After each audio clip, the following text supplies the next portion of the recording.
मसूरी, जिसे पहाड़ों की रानी कहा जाता है, प्रशासनिक लापरवाही के कारण परेशानियों का सामना कर रही है।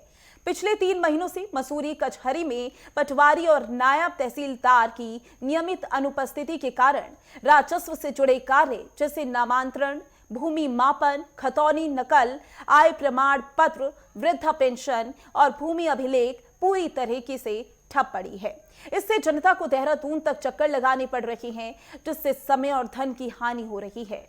नगर पालिका परिषद मसूरी की सभासद जसबीर कौर और सचिन गोहेर के नेतृत्व में स्थानीय लोगों ने कचहरी परिसर में धरना प्रदर्शन किया और नारेबाजी भी की, जिसकी तस्वीरें आपकी टीवी स्क्रीन पर मौजूद हैं।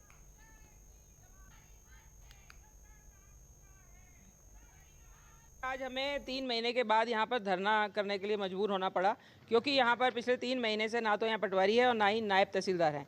कचहरी नाम मात्र की रह गई है। यहाँ पर सिर्फ हमारे नायब नाजिर और चपरासी और होमगार्ड ही बेचारे मिलते हैं हमें, और जब भी यहाँ पर आके पूछा जाए तो वो पटवारी नहीं आए। पिछले 3 माह से यहाँ पर पटवारी नहीं आ रहा और लोगों के कागज़ इतने ढेर के ढेर यहाँ चट्टे लगे हुए हैं, क्योंकि इस समय एडमिशन का टाइम है। गौरा देवी कन्या धन के फॉर्म भरे जाने हैं, आय प्रमाण पत्र चाहिए, स्थायी निवास चाहिए, किसी को वारिसान चाहिए, किसी को और तरह के पेपर चाहिए। तो पटवारी यहाँ आ ही नहीं रहा, और ना इतनी उनकी हठता देखिए कि वो फ़ोन भी नहीं उठाते।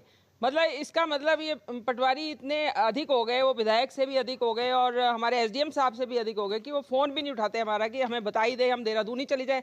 अभी पिछले दिनों किसी लेडी को वारिसान बनाना था, उसने 10 फ़ोन कर दिए, परंतु उन्होंने नहीं उठाया। देखिए, जब तक ये अगर अधिकारी यहाँ मौजूद नहीं होंगे जिनके लिए इनका यहाँ पे नियुक्ति हुई है, जिस काम के लिए इनको रखा गया है, अगर वही काम समय से नहीं होंगे तो फिर क्यों करना है ऐसे अधिकारियों का ट्रांसफ़र कीजिए, जहाँ पे ये 15 महीने में, साल भर में, 5 साल में वहाँ जाएं और कोई बोलने वाला ना हो। ऐसी जगह इनके तबादले कर दीजिए। अगर मसूरी है तो मसूरी का प्रत्येक आदमी का काम कराना हर एक नागरिक का कर्तव्य है, और जनता ने जिन्हें चुन के भेजा है उनको भी कहीं ना कहीं कठिनाइयों का सामना करना पड़ रहा है, क्योंकि काम कैसे होंगे, आप ही बताएं काम कैसे होंगे।